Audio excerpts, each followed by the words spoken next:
Governor's office is backing 15 different child abuse-related proposals, most of which are aimed at fixing loopholes. But Democrats say this is a management and manpower problem.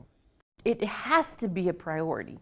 In Governor Martinez's State of the State address, amid talk of jobs and education, she called special attention to child abuse laws. The Court of Appeals recently ruled it was unclear exactly who has to report child abuse, and Martinez wants lawmakers to leave no doubt that anyone who sees or suspects it is responsible. We're going to make it crystal clear. She also wants to change the law so that anyone who intentionally abuses and kills any child gets life in prison.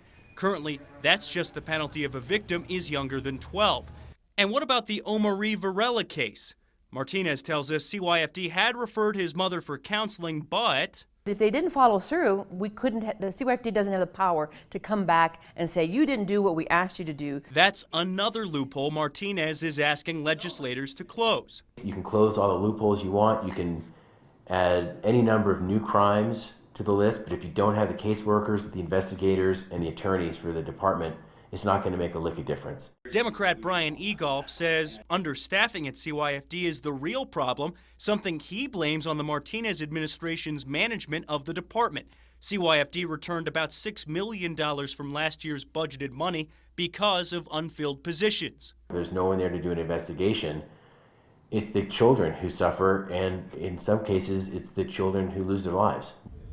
The governor tells me she is very aware of the high turnover problem at CYFD and is looking to up caseworker salaries this year to try and better retain employees. Back to you, Dean. All right, Alex, thank you.